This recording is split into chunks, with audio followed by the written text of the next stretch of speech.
Hello everyone, this is Lauren Steiner and welcome to today's edition of the Robust Opposition. I am here, this is a live edition of the Robust Opposition because I'm in my home and it's a hybrid show / fundraiser. So we actually have a live audience here. And the fundraiser is for ASAP, the Appalachian Sustainable Agriculture Program. And that is here in Asheville, North Carolina. And with me as my guest tonight are the board chair, Craig Mauney, and he also is a farmer, yes. And Sara Martin, who has a business, a sustainability business, and she's also a farmer. So we're just going to I'm just going to ask them briefly about their farms, how they were affected by the Hurricane Helene, which we had here September 27th, everybody remembers. And then we're going to talk about the recovery, how they're doing with the recovery, what is still needed, and then we'll close with just talking about ASAP and how they've helped with the recovery. And if you guys have any questions, raise your hand and we'll take the questions. So I guess first, Craig, you wear many hats. You're also on the extension? Yes, I'm an extension specialist.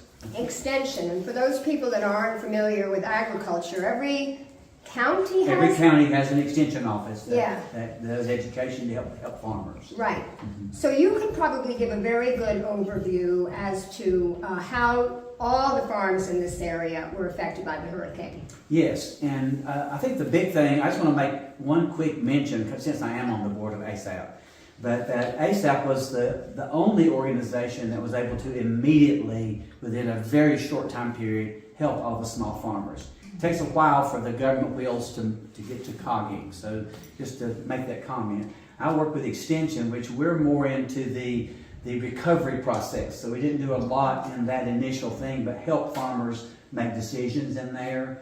But I've been working in horticulture and Extension for 45 years, and I've never seen anything like this happen anywhere that I've worked, even if my international work. Some of the farms, and the biggie for small farms, just so you know, is the timing of this event was sensational, because most of everybody that grows strawberries just put their strawberries in. So that's $17,000 just washed down the river. So it was very tragic for a small farm to be able to have cash flow even at the time. So do you have a sense of the macro picture, how many farms were affected? Oh, no, not yet. We really don't. We really don't, but we're talking about in the thousands of farms, especially if you include farms of my size. That's 7 acres or less, and your size. Talk about your farm. Yeah, my farm is a forest farm, and by that I mean I have a canopy of forest. I don't grow trees, except for I grow things under those trees. So I grow pawpaws, I grow medicinal herbs, I grow 16 kind of medicinal herbs, I do culinary herbs, I do wasabi. My partner over here grows wasabi as well. And then I do a lot of other, like ginseng, golden seal, those kind of things that's in there. Okay. And my farm was absolutely, my family's had the farm since the 20s, so it's an old-growth forest. And so I wasn't even concerned. I can get through a disaster very easily. This farm has been in my family that long and has never, the water in Zirconia has never come out of the creek because I'm at the head waters. Thursday I got 9 inches of water. Friday before lunch I had 26 inches. Wow. And so there was 4 feet of water. I had a culvert, 7 feet of soil, and then 4 feet of water above that, and it's never even washed over it in the history. So I lost all of my wasabi operation completely, washed down the river. I have a moss operation too. I raise fern moss and different kinds of moss for the landscaping industry, and that one was completely gone. Over 96 trays, probably $3,000 to $4,000 worth of things just washed down the river. And what about your trees themselves? Because I understand we lost 40% of our trees. Yes, and I lost a lot of trees, which are canopy for me. Yeah. But I also raise pawpaws, so I have multiple orchards under the canopy, and I have orchards in the sun. The ones under the canopy, a lot of them are in not what we would call the floodplain, but they're along creeks. So what happened was all of those pawpaw trees were in the 8-foot range, ready to produce. They're laying flat on the ground. So the good thing is that ASAP is connected with everybody. So all these people that I've helped through ASAP and through my work and all that showed up at my property and helped me to upright all of my pawpaw trees, put stakes in there, and completely redo my operation. Yeah, that was probably the only silver lining in this whole The disaster. only silver was lining. how everybody pitched in to help. And it was just all the community, And Yeah. I think what happened, the best thing that happened, and I'm talking too much, I'm sure, was that ASAP is so connected to the farmers. We got help really, really quick, and we're able to pivot, sell. You were able to sell when we didn't think you could sell. Those kind of things, just because of the support we had from a nonprofit like this. And we're going to talk about that specifically in a little bit, Alright. but I'm going to pivot. Pivot over there. Literally. Pivoting chairs. To Sara. Now, Sara, you and I were talking earlier. You used to be a college professor. Why don't you give a little bit about your background, how you got into your farm, and describe your farm? So I got a college degree in biology and was an ecology professor for 15 years, and found out that I had multiple chemical sensitivity disorder, which makes it very difficult to work in the real world. I can't be around cleaning chemicals, perfumes, any of that kind of stuff. And I had a disability agreement with the college that I worked at, but it was incredibly difficult for them to honor something like that. And I kept having exposures and massive hospital bills, and realized like maybe I just shouldn't try to work in the real world. And we had been working with ASAP for probably about a decade, and we had been growing plant starts. My love is botany. I'm a botanist, and that's the reason that I moved to Western North Carolina, was because of the incredible biological diversity that's here. It has the largest number of woody species in the continental United States. I did all of my graduate research on ecological modeling, and so we decided to stay here, and we had a little homestead. My husband is a welder, and we have a blacksmith shop, and so he was building his welding business and raising our daughter, and we had kind of started growing plant starts and farming a little bit more, and we were taking a little bit more produce to the farmer's market, and we thought, can we do this? And we had a bunch of friends who worked at ASAP, and they're like, oh my gosh, you can do this. And we joke about how it's all ASAP's fault that we are farmers. And it really is. We are accidental farmers. It's not anything that we ever planned on doing. We always wanted to grow our own food, but they were like, we need more farms like you. And our property is not a traditional farm. It's tucked in a high elevation mountain valley. It's not flat. But I did spend some time in Ecuador when I was in college, and saw people growing in the Andes Mountains, and I was like, if they can grow and sustain their communities for thousands of years there, surely I can do this. And so we just kind of started expanding our growing spaces, and now we have a farm that we actually do about 20 to 30 CSA boxes every year. We also grow for Haywood Christian Ministries, which has a food hub that feeds hungry people in our community.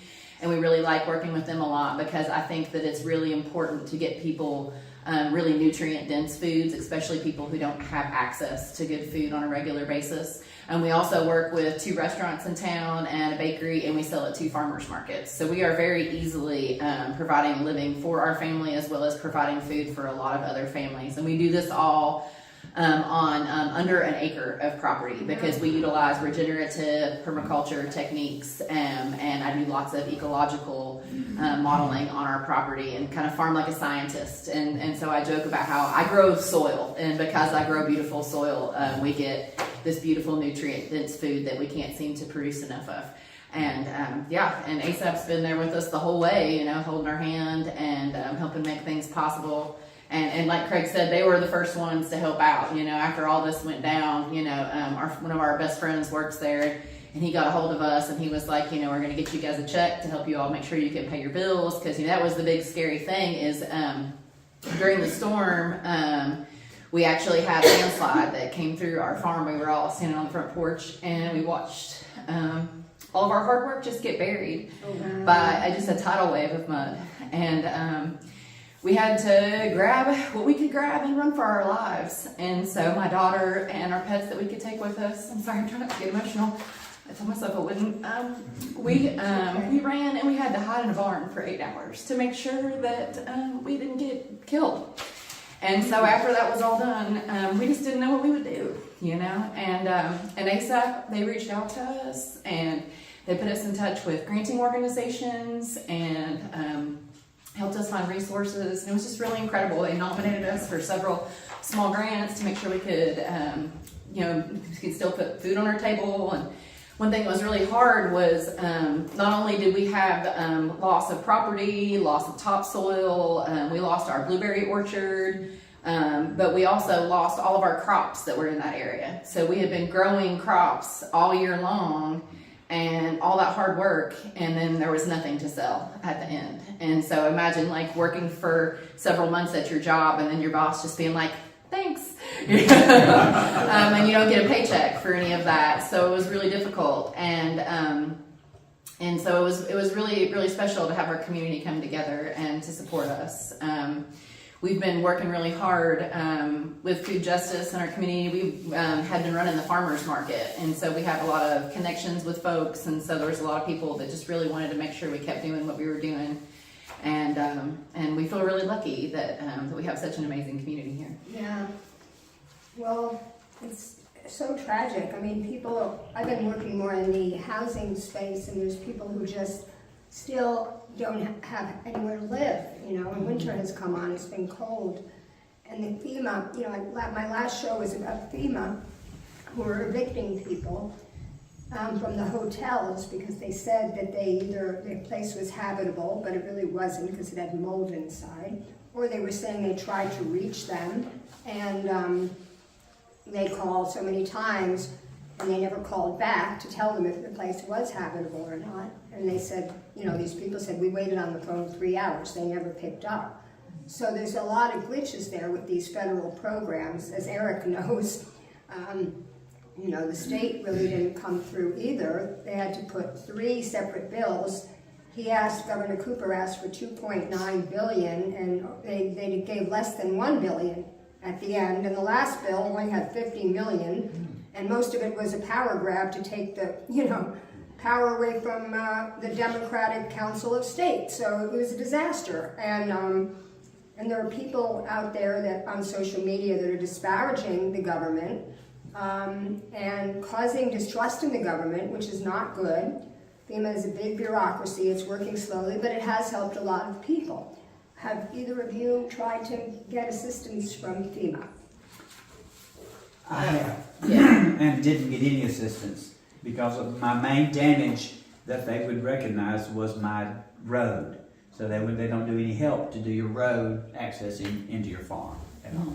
Yeah. They would have given me an immediate needs grant, but the ASAP already took care of that. Yeah. That's $750. Yeah. So, I mean, you're getting help that way, so I didn't take that little bit of money that they had, and I haven't dealt with FEMA's things on my farm. Yeah, all of our damage was damage to croplands, so that doesn't fall under FEMA's jurisdiction. Yeah, that's under Soil and Water and the Farm Services Agency. The state. Yeah, that's with the state. Yeah. Now, do either of you have insurance, farm insurance, crop insurance, whatever they call it? I do. I have liability insurance, but it doesn't cover disasters. It doesn't cover anything. Yeah, we have that. Yeah, so when it's hurt on our farm. I know you do. But for storage and stuff. Yeah. But we don't have anything that's going to cover that kind of damage. You know, if there had been damage to any of our structures, our insurance policy still wouldn't have covered it because we're not in a floodplain. We don't have flood insurance. We live at 3,600 feet in elevation. We're not in a floodplain. That's the thing. There are some insurances out there for product liability, and there's also for if you're growing certain vegetables, certain fruits, you can insure that. But as a forest farm, none of my products are insurable. Is the key. Yeah. You know, you're a small farm and your stuff's not insurable as well. Yeah, with the way that we farm. Tomatoes are just a few vegetables. That's the only thing that's insurable. And it's really difficult, even with the insurable crops, the way that we farm.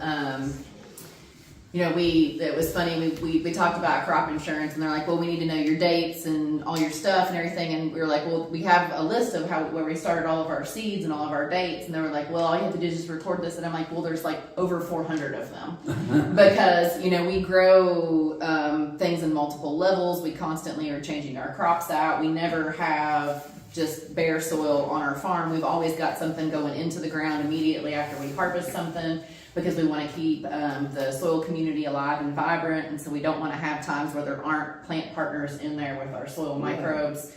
And crop insurance really isn't set up for someone who farms the way that we do. Yeah. See, the Farm Bill, because I've worked on the Farm Bill, every 10 years it gets reauthorized, and they just kicked it down the road for another year.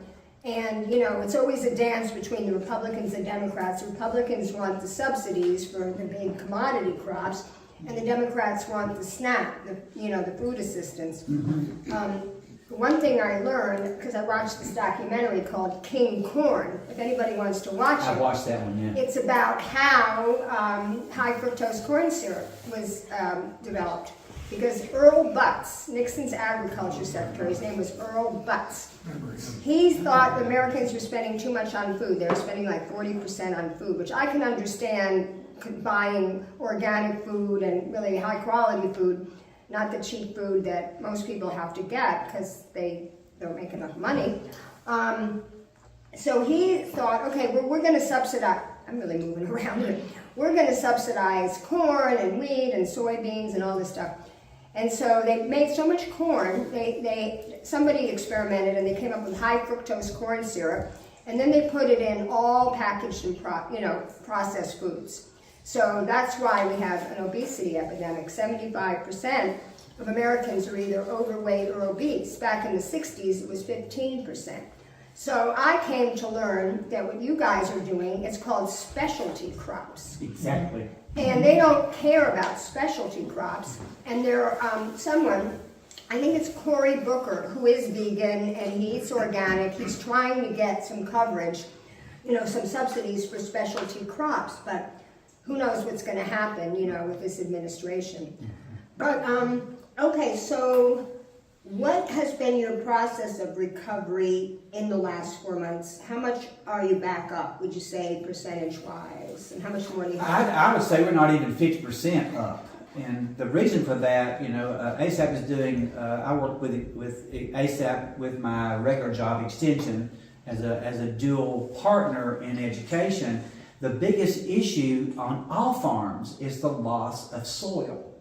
And some of these farms, even some of the farms that are in recovery, is going to take years, literal years, to recover that soil. I mean, we just farms in Haywood County that I visited, just to take that example, I think I visited over 300 and something farms in the past 4 months. Just every day I'm on a farm, helping them make assessments with the agents. The farm over here still has their topsoil. This farm over here has 4 feet gone. So you've got all these big bottomlands that are destroyed in our historical, tomato production is the big thing for Western North Carolina. So we've lost a major percentage of the soils that's grown on. Yeah. In there. So that, to me, it's going to be at least... How do you get that back? You don't. You have to rebuild. Yeah. You really don't get it back. So they're right now we're looking at lots of different companies have offered to, we had companies that offer, we had one tractor trailer load of cover crops sent in. Well, that was cover crops for the fall. We got to have cover crops to build the soil back. Some of these soils have taken, millennials, to build them. And so you're going to bring in sterile soil, and then you have to work back up there. The most hurt, I think, are the organic producers. Yeah. Over the others. Because we have spent so many, so much time on building our soil structure and stuff like that. A lot of the folks that had insurance on their crops are okay. They got their insurance for the crop loss, but small farmers didn't do that, and that's the main focus of ASAP. Are the small, the local food systems. Is right. And that's the ones that are hurt the worst because there's not a lot of help for them. And how about you? What percentage back are you? Probably pretty much zero. Yeah, we because we did work with the Farm Service Agency, we had to wait in order to get reimbursement for your expenses. You're not allowed to do anything until they evaluate the situation. It took about 2 months to get the green light from them, and then it got cold, and the ground it just started thawing out. You only planted one crop. Yeah, I was able to get our garlic in the ground, and that was thanks Mother Earth Produce. I don't know if you guys are familiar with them. They're here in Asheville. They buy a lot of local produce. They reached out to us, and they got us it was I think 7 cubic yards of compost that we were able to put down on our low terrace, because we had our seed garlic in the cold storage ready to go into the ground. Like we were gonna be planting it, you know, within like probably about 2 to 3 weeks after the storm hit, and so we had to very quickly try to get everything taken care of. We were very lucky. Our neighbors are loggers, and they were adversely affected because of the closure of the paper mill. And so he had a lot of free time on his hands, and so he was able to come with his equipment, which was literally right next door, and come down and grade our property, and he was able to get that low terrace in for us, and then we were able to put that compost in place for Mother Earth Produce. And we had some friends who came over, and we were able to get our garlic in the ground. There was like this tiny little window of good weather. It was almost like, you know, supernatural, and we had some friends that just all the stars aligned for us. It was about 10 weeks later than we've ever planted garlic, and so we are real nervous about, but we're hoping that at least we'll get something from that crop. That's one of our biggest crops that we grow. So that's going to be an impact for us, you know, because, you know, that's one of our biggest money makers. We actually make black garlic from our garlic. I was just going to ask if you make black. Yeah, we make black garlic and sell that to a lot of local restaurants and bakeries and at the farmers market, and so we'll just have to see how that crop turns out, you know. But it's been a brutally cold winter, so it's been really difficult for us to try to do any work on the property because everything has just been frozen solid at our elevation. I tried to dig a hole the other day. It probably looked like something from a really poorly directed comedy movie. You know, I had my shovel, and the first inch was thawed out, so I like went for it. And I was like, oh no, and I almost fell over because it was frozen solid underneath. And so, you know, one of our biggest things, you know, is we literally had just this massive amount of material that we had to do something with. And so we also had some damage along our creek, which kind of, it didn't really hurt our dam for our pond, but it's close to where our outflow is, and it made us a little nervous. What caused our landslide was a neighbor's pond that didn't have an emergency spillway, and so it overflowed onto the dam and weakened the dam, and then caused that landslide to happen. And so we were real nervous. You know, we do have a spillway that is properly designed on our pond, but I was nervous because the thought of our pond causing damage like that to someone else. So we did take a lot of the material, and we've reduced the size of our pond. And it might give us a little bit more, a little space where we can put like some planters or some things to grow some herbs that we didn't have space before. And so we've had to get real creative about where do we put all this dirt. And so we've been doing some projects like that, and then just trying to figure things out. You know, there's been a lot of wood we've had to deal with, you know, because there were a lot of trees that came down with the landslides. So, of course, all of it is still green, so it's not like we're like, oh, you know, it's cold weather, but we can't burn any of that stuff as firewood just yet. It'll have to be for next year. But we're just working on it. You know, we also lost one of our main partners, and we've been working with the Wedge Brewery for about a decade. We've been getting their beer grain from them and composting that. We use a composting method that's similar to bokashi composting. We do like a fermented compost. And so that's been really tough because we lost half of our compost when the storm came through. It washed it away. And then the Wedge foundation location is no longer in existence. And so that's where all of our organic material came. So trying to rebuild our soils, it's like, gosh, you know, we don't even have our main source of material anymore. And so we've been trying to figure that out. And as Craig said, this is such a huge issue. So like trying to find material in Western North Carolina is incredibly difficult. Trying to even find anybody who has compost or topsoil for sale is really hard. So we've been looking. We're probably going to have to get a semi truckload from like in Georgia or something like that brought up, which is going to be incredibly expensive, to try to do that. But if we don't, then we're not going to be able to grow anything on half our farm. And unfortunately for us, our farm is not big enough for us to make a living off of what's left. Yeah. And so we don't really have any other choice. We're just going to have to do what we have to do in order to make things work.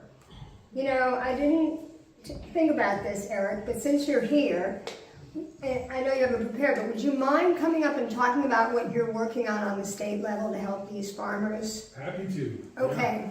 So Eric Ager is our state representative in the North Carolina legislature, and he vowed to go. He's your second term, right? Just started my second term. Yeah, and Right. you vowed to go and help farmers. Yeah. Tell us what has been your efforts and what kind of pushback you've been getting from the opposition party there. Yeah, so I mean, it kind of goes in two buckets. There's kind of before storm and after storm. I think that's the way we all see life at the moment.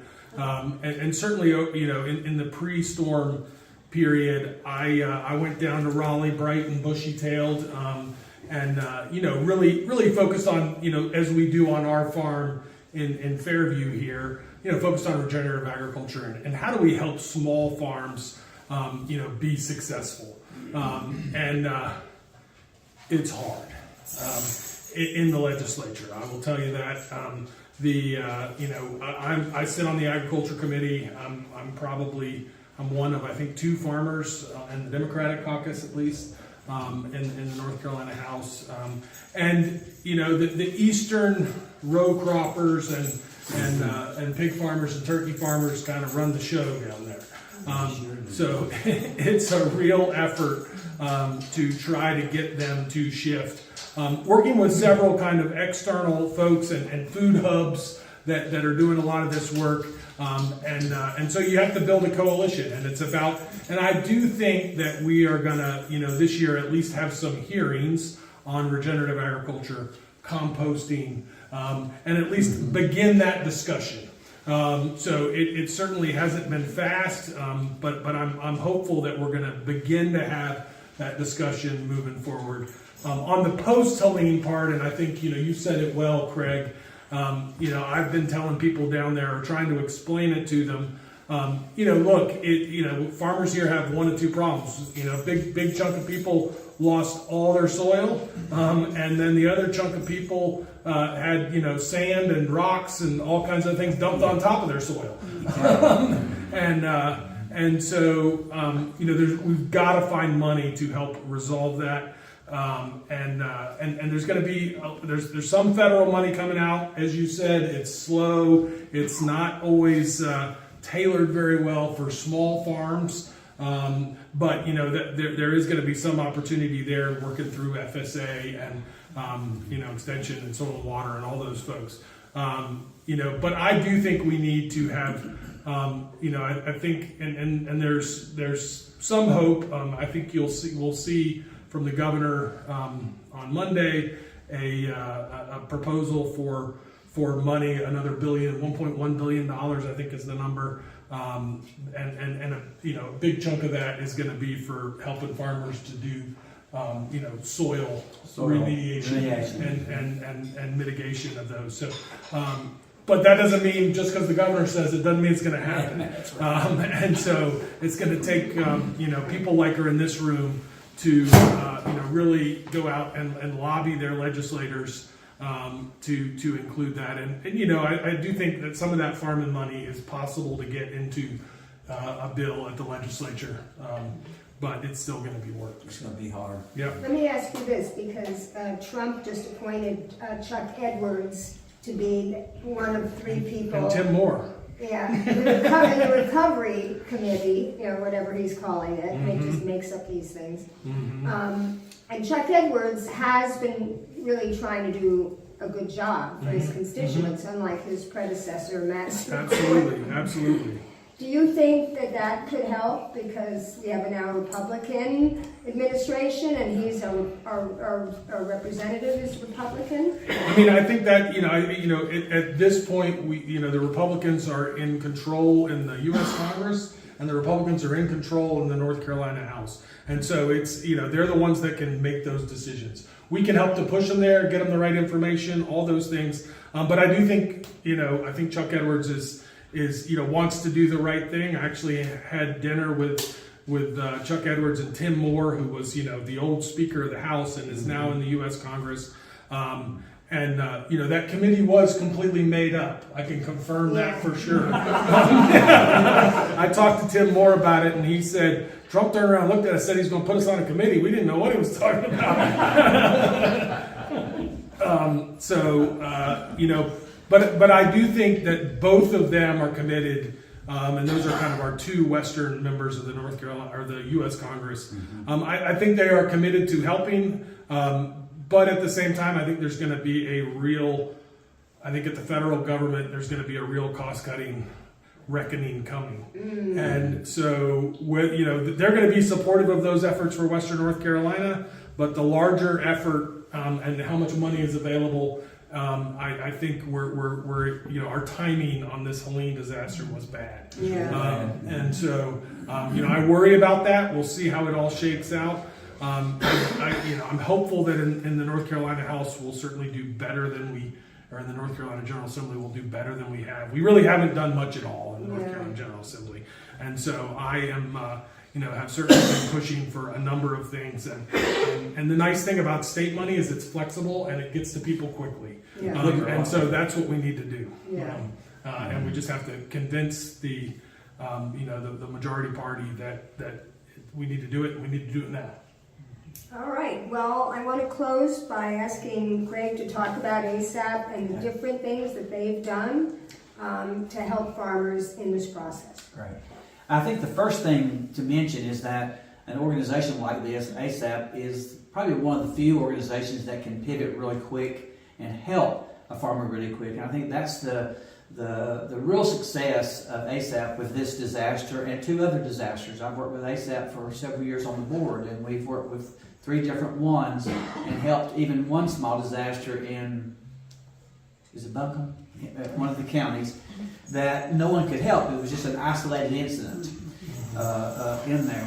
The next thing I think is really important, what they do with the farmers. We've got a lot of other programs besides farmers, is we were able to ASAP was able to quickly pivot and get information from every single one of the agencies and all the 501c3s and all the fire departments and all those people, and put that in a document even to help small farmers to know how to, to get help. Who I ask, what do I do? So the staff at ASAP pivoted themselves and started doing a lot of consulting and helping farmers make decisions. Oh, I need to talk to the FSA. Oh, I need to talk to this one. Or I need to do this and that and the other. That's the other thing. Besides working with that, ASAP has pulled together most of the agencies and had, I think it's like 8 or 10 events where we all pulled together and showed the community where they can get help. And we couldn't have done that if ASAP hadn't have taken the lead and used some of their discretionary monies to do that kind of thing.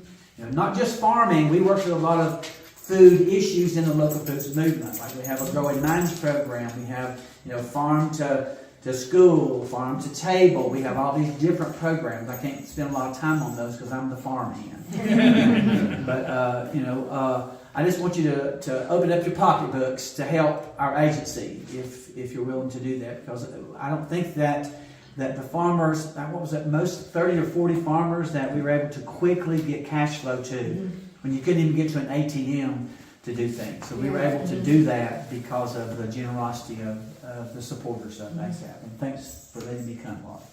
Oh, well, it's my pleasure. So does anybody have any questions? Yes. I know this probably isn't as bifurcated as I'm thinking about it, but I imagine there's how do we keep farmers from losing their farm, pay their rent, the minimum, and then all of the recovery money. How much are you projecting you're going to need to for that bare minimum part, keeping farmers in their farms, not losing their lands before before this kind of federal money? I think that information is coming. I think the state is really helping, to pull that together. I'm doing massive amounts of data push up. ASAP is doing our farm evaluation. The survey, the annual survey. Yeah, our annual survey just went out. We pivoted that survey, so all the farms that are my size and Sara we're gonna have a response back in the next few weeks. What I'm trying to work on is there's all kinds of levels of farms. So with extension, I'm letting them know, yes, some of the counties that didn't even want to put into the disaster area. So I think you had something to do with that to make sure that each one of the counties that had even half damage were put into the disaster area. So I guess to answer your question is, I really don't know. I think it's bigger. I think what ASAP needs is just discretionary monies. Most of our monies that we get are from grants or from a project to work with kids.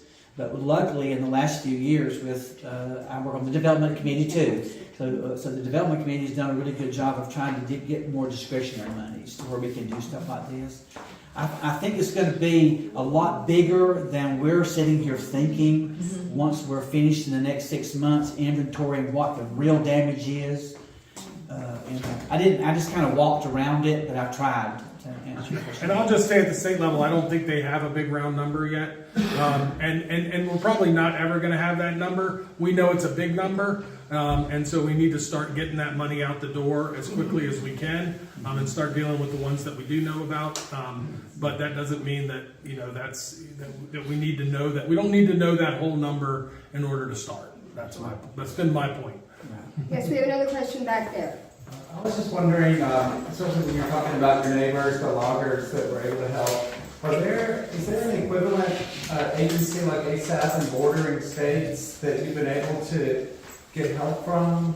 A similar network of a nonprofit supporting small farms that maybe would be a good partner to help bring resources or compost into the area? So the question is about if there's any regional ASAPs who can help. Or in adjacent states, yeah. There isn't that I'm aware of. What ASAP has done is ASAP is really good at networking with other organizations like the community college, like Extension, all the government, the federal USDA agencies. So our organization, because we're one of a kind in the area, have become a pivot point for farmers to find out information on there. There are a bunch of local foods movements that are out there, but they're not to the nonprofit status to be able to help. There's a lot of groups, say in the Charlotte area and those areas.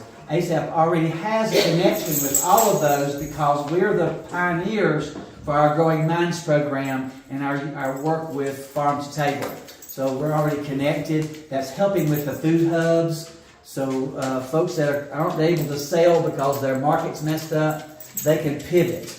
Our staff will help them pivot. So there's really not a good answer. I'm just walking around it again. Yeah. Well, okay, one more question. Andrew?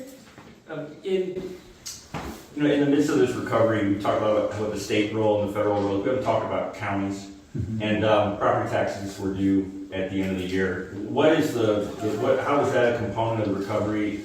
Are counties being understanding about this time and collecting those property taxes from these places? Is there room for policy changes and rebate programs at the county level in Western North Carolina? And what is going on? What could happen if they were going to do a better job? Do you want me to answer that? You can start. Let me start with you. Will you follow up with what I leave out? I have a comment on that too. Just so you know, in the taxation realm, farmers get a break already for if they're doing a good forest management plan, or they're getting that kind of break. Forest farmers like myself, and I'm not sure whether we don't get a break. We don't get a reduction in taxation. Where we do get a little help is if we're big enough, we don't have to pay taxes on products we're buying. If we're buying strawberry plants, we don't pay for that. There's not a movement that I know of trying to help these folks to not have to pay so much taxes in the year. There is a movement to allow them to file their taxes later in the year. That's all I know about. Can you help me there, Eric? Yeah, one of the challenges that counties have is they really don't have a lot of discretion because the state government it writes the law, so they have to collect the taxes, unless the state legislature changes it. And I've had some discussions with the majority over this, providing some leeway, and there's not a whole lot of appetite for that at the General Assembly. And it is also a challenge, and I think we're going to see this, not just this year, but year after year after year in the coming years, is there's going to be this loss of tax base that is going to really hurt not only county governments and city governments, which is important, but it's going to hurt all our local fire departments. And it's going to have a big impact. The governor's proposal that you'll see on Monday is going to include money for revenue replacement for counties and cities and local governments, and so and hopefully the fire departments. Hopefully we're getting that in there, but I don't know if it's going to take some work to get that through the General Assembly. But I think that's really important. Obviously, I think there are a few loan programs that the General Assembly has put money out for cash flow loans for local governments to be able to kind of manage through to FEMA reimbursement. Those have been really, they're sitting in the Treasurer's office in North Carolina, which has not gotten it out very quickly and hasn't seemed to be very, not a big sense of urgency to get that money out. And then, whether the counties have the ability to take loans right now anyway is going to be a challenge. And so, I think we need to do revenue replacement for this year so that, and it's not only property taxes, it's also sales taxes that were lost in October, which is a big number in this part of the state. So, Plus, infrastructure is gone. A lot of these farms, so your taxation is on all of your infrastructure. So if you've lost your barn, you've lost it, that, and the other, when the reevaluation comes in, there's a concern about that number is going to be much lower. Way lower. Across the board, we're going to see, and I don't think anybody quite knows what that is, but obviously Buncombe County is kind of in the 15 to 25 million of revenue loss for this current fiscal year, which is through the end of June. So. And I think it should be pointed out about social media and specifically X, how divisive it is, because there are people who have, and I've been watching this one particular guy whose name I won't mention, but his following has gone up to 69,000 basically by trashing FEMA, trashing Buncombe County, trashing government, which, as I said before, is not helpful because you want people to have faith that their government can serve them. You don't want them to think, like Reagan said, government is not the solution, it's the problem. Or Grover Norquist, Republican consultant, who said, I want to shrink government to the size where you can drown it in a bathtub. So he was saying, this guy, that Buncombe County is collecting these property taxes and they should stop that. And I said, well, they can't stop that because it's a state law, their hands are tied. And then he was saying, well, the governor should have an executive order. And I'm like, no, the governor cannot have an executive order about revenue. And then, of course, when Gavin Newsom was able to do it, I said, and he pointed that out, look at the Democrats, they're getting all the help in California. I'm like, well, that's because their legislature is, yes, Democratic, and when Governor Newsom asked for $2.5 billion, they gave him the whole thing in one bill. So we didn't have to, do it over 3 bills and get like one third of what he asked for. So I said, you should really direct your ire at the Republican legislature. And of course, he's not going to do that because he's got all the MAGA supporters now, and he's trying to get their, because that's how social media works. You just generate all that anger, and it's not helpful. But anyway, speaking of being helpful, what is helpful is ASAP. So I just would like you to close and tell people who are watching where they can donate to this wonderful organization. Yeah, first I want to say just one little comment about no matter what you can do, you can help a little bit. You know, I'm a wasabi grower, and that's just a very small operation. And there was a phone call to the Buncombe County office. I know there's some people there growing wasabi, so there's someone has donated, you know, several $1,000s to help replace our plants that we lost. Of course, we don't replace until May, you know, in there. Can you tell me our website? asapconnections.org. We have a way for you to help us online because I have some bags here. But in the future, it's what'd you say? ASAP Connections. asapconnections.org. That's where you can go. I have it bookmarked, so I can't remember what it is. And that's where you can go and make a monthly donation. You can make a one-time donation, however you want to do that. We take all the major credit cards and all that kind of thing.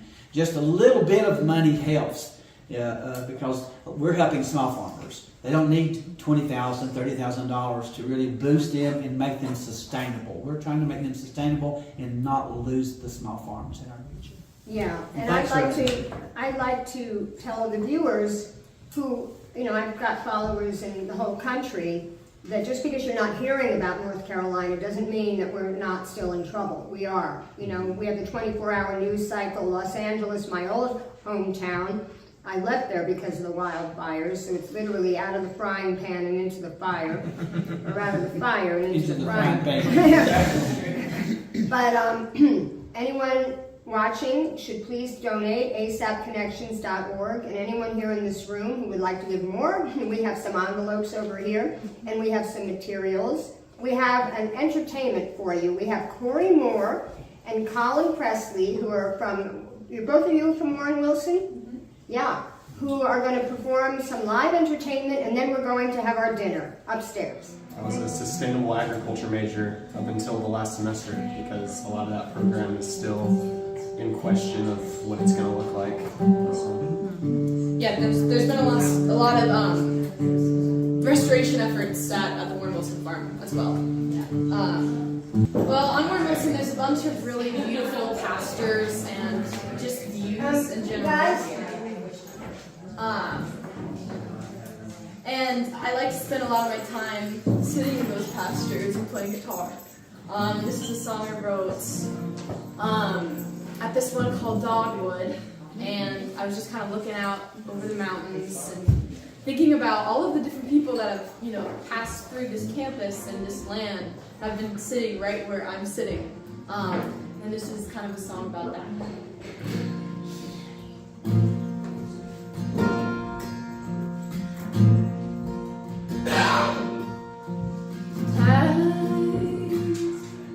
Rolling tide, rolling river, rolling tide.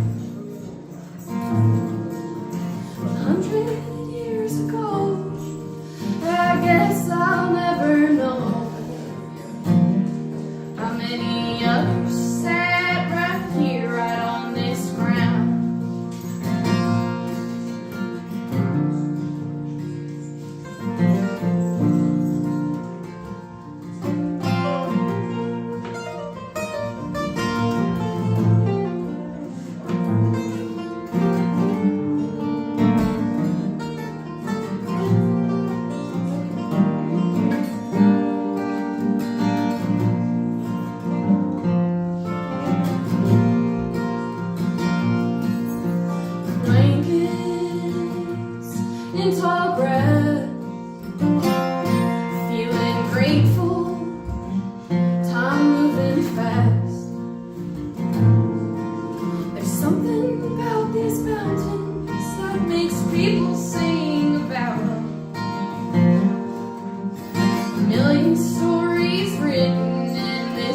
before me have written, filled, and formed me.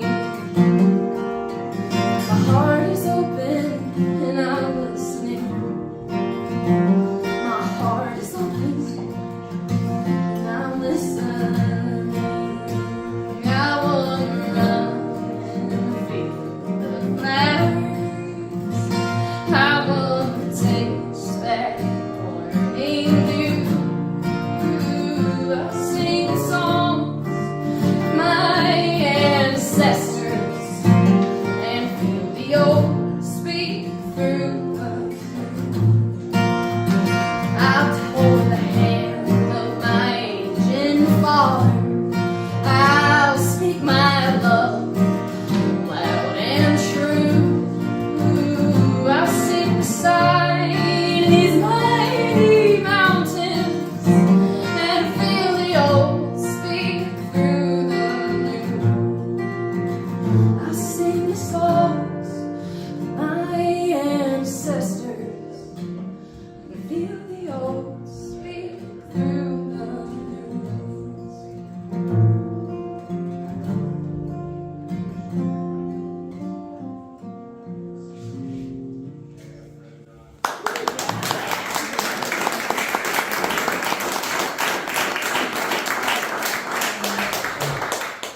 When the storm hit, we were all stuck out at Warren Wilson for about a week. We didn't know, nobody could get in or out. But once we could, my family and I took refuge in Danville, Virginia with some family. And the first thing I did when I got there was I sat down at my great-grandfather's writing desk and I wrote this song. Yeah. Hope you don't think it's a hit.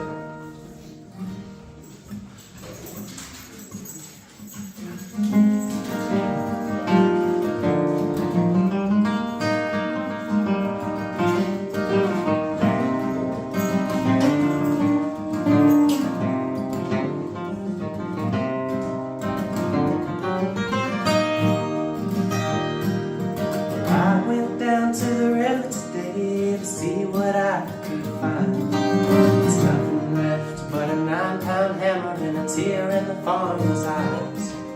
A tear in the farmer's eyes.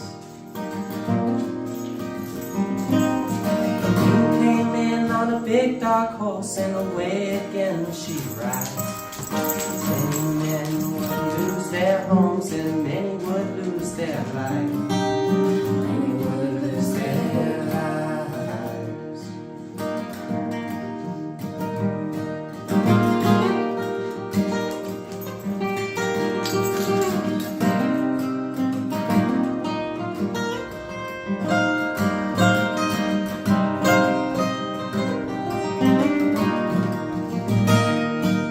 So I climbed up to the mountaintop so that I could see my town. Everything that I'd ever loved, I saw it washing down. Saw it washing down. And I held the hands of friends and kin that dark and stormy night. Gathered by the firelight and together we did cry. Together we did cry.